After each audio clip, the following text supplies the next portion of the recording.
Okay, let's give this a good go. I'll just probably start at the beginning. Hi guys, and welcome along to my channel. My name is Shad and I'm going to be chatting to you a little bit about my own yoga journey today. I've actually tried to make this video so many times, and every time something has happened, and so I'm really hoping that this is the time that it works. First of all, thank you so much for being here. I am pretty new to YouTube, but I have been making a concerted effort to put out yoga classes for you guys so that you can practice for free and hopefully fall in love with what it is that I have to offer as far as yoga goes. I wanted to share a little bit today about something more personal, which is my own yoga journey, and this is something really close to my heart, and I think that most yoga teachers probably feel this way. So maybe if you're interested in your yoga teacher training, you're curious about my own yoga journey, or you might find some similarities between you or myself, this is going to be a great video for you. I practiced yoga for a few years before I did my yoga teacher training. The reason that I did do my yoga teacher training that I had no body awareness. So I loved the practice, I loved the spiritual elements, I loved the creativity of the flows and everything like that, but I had zero body awareness. When I found yoga, I was at a very, I'm gonna say, dark time of my life. I probably didn't even realize that I was in it, but looking back, yoga gave me a place where I could just show up every day, be on my mat. My first yoga class was in Melbourne, Australia. So I was living in Melbourne at the time, and one of my girlfriends took me, and I thought it was so weird. Honestly, I must have been maybe 19 or 20 years old. I thought that it was so strange. There was chanting, there was a lot of people doing a lot of deep breathing together. I just felt quite uncomfortable and quite out of place, and that was just a reflection of my own insecurities and my own discomfort within the body. So after a little while, I thought, I don't think I'm going to go back to that. Nope, that's definitely not for me. And so then later down the track, I remember again, I saw a yoga studio, and I had this pull like in my heart to go.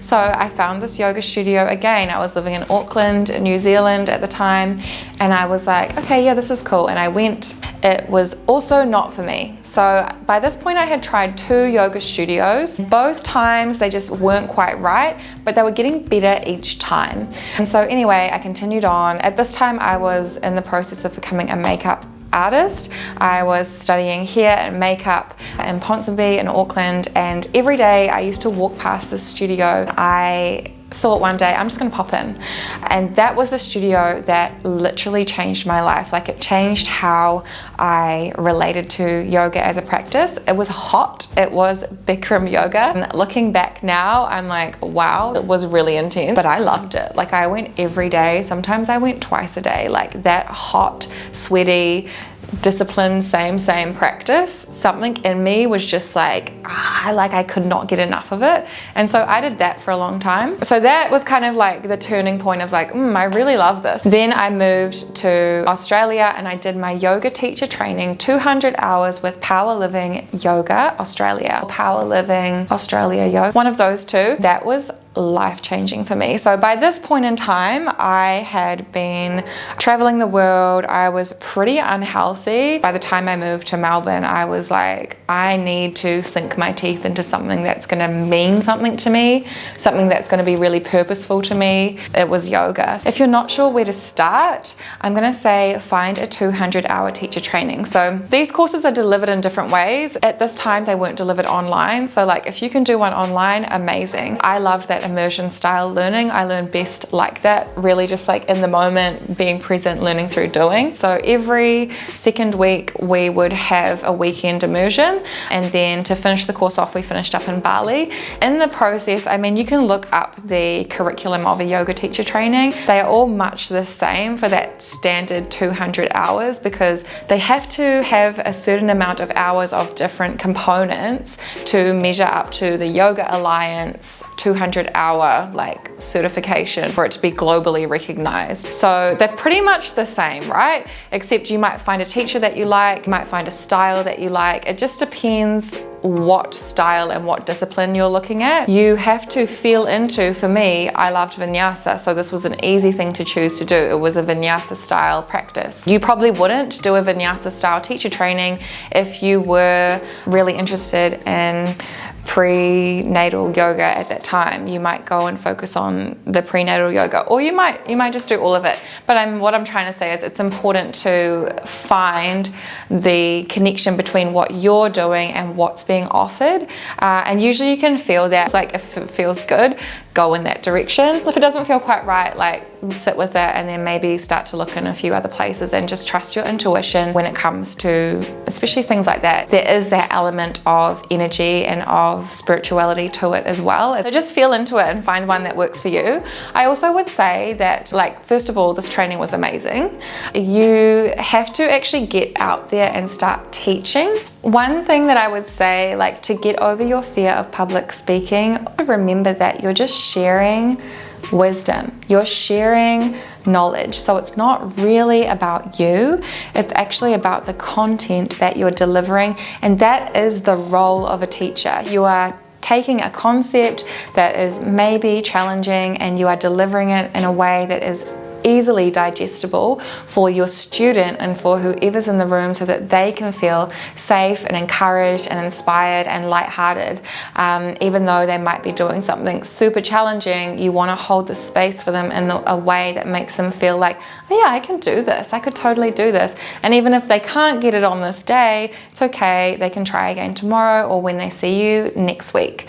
So I think just remembering that it's not about being perfect. It's actually just about being a human being and holding the space in a way that's filled with intention, compassion, kindness, you know, all of those good things that kind of link us together and that are high vibrational feelings.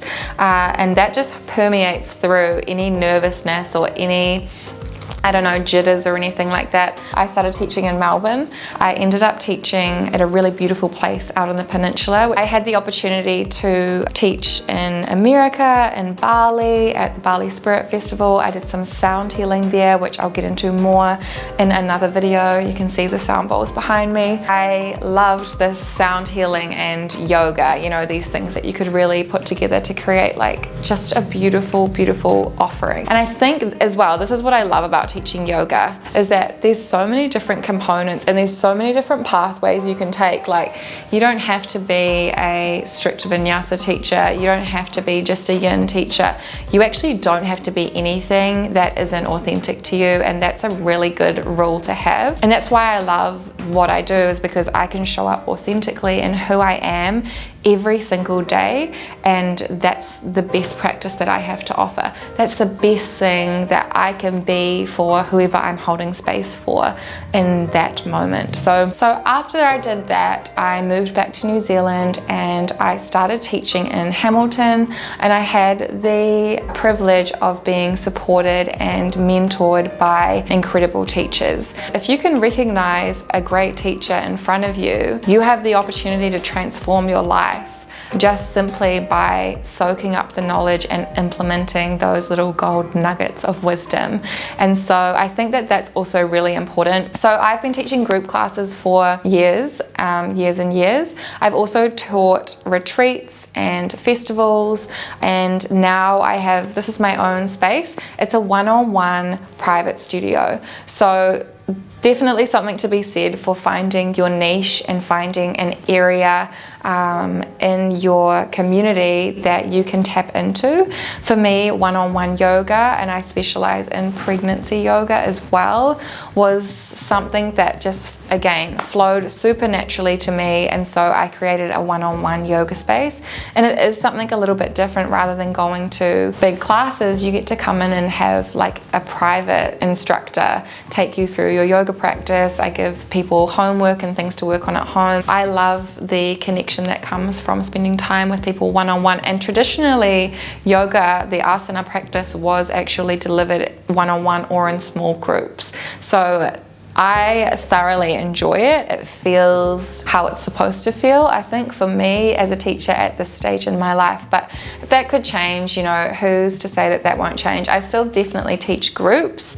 I teach at a few studios that I really love. There's really no rush. So oftentimes in life you can want something and you might want to just rush your way into it. And I would just encourage that you really take your time to soak up each step in this journey. Soak in everything. Like if you're in the training part, or maybe you're not even in that part, you're just researching at the moment which training you want to go to, enjoy this process of like soaking up the information and seeing who interests you, what teachers you like. Maybe you spend some time online practicing classes on YouTube or other platforms that are out there and fall in love with different teachers and what they offer, and then go and do their training.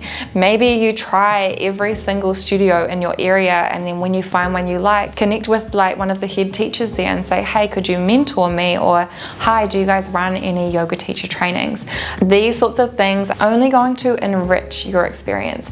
You don't want to do a training and then feel like you're not enjoying it, you're not getting as much out of it as you could. You know, put your heart and soul into picking the one that you want to do, and when it feels right, go for it, and then enjoy like teaching those first classes and just being like, oh my gosh, that was terrible. Or don't let self-doubt stop you from making a decision that could be really empowering for you. No one's going to understand your internal journey as much as you are, and I think that the whole purpose of me sharing a video like this is that I'm trying to share some of my internal journey with you. For me, there's been a lot of healing that's happened, and so I can definitely speak to that space from experience. If you're going through something, you are definitely not alone. Yoga worked for me. I'm not saying that it works for everybody, but it's stuck around. Like, it's been nearly 10 years. I think this is pretty much it. I've definitely been down a rabbit hole here, but I also feel like I haven't even really scratched the surface. Like, this is a very condensed version of 8 years of my life. So I really have taught yoga a lot of different places to a lot of different people. So I feel like I've kind of covered everything in my yoga teacher training. I didn't like super go into all of the details about it because, to be honest, everyone's experience is so unique to them, and my experience of what I was going through is going to be completely different to what someone else was going through. I know that for me it was like it was one of those very pivotal moments in my life where my life was just never the same afterwards. And so I think that that's what yoga does. Yoga allows you a mirror to be able to look into and see yourself with hopefully loving eyes. Yoga allows you to move through what can sometimes be quite challenging periods of life. And that's a really nice feeling to have when you can work through something in your own heart and soul and body and mind and come out the other side and be like, yeah, I did that. So, you know, yoga gives you that, or I think it does. That is it from me, guys. I hope that you enjoyed this video. I know it was a little bit all over the place, but I just know that, you know, this is just the start. This is my first video sharing about this, and I just wanted you guys to get a feel. Maybe you're looking for a mentor right now, or you're looking for somebody to help you or support you as you're moving through your transition from student to teacher. You'll always be a student, but you may be moving into your teaching days and you want a little bit of support. Feel free to send me an email or leave a message here and I will totally get in touch with you. I would love to support you in any way that I can. Thanks so much for tuning in, guys. I'll see you on the next video. Make sure that you hit the subscribe button so that you can get more tips and tricks on your own yoga teaching journey and get free yoga classes.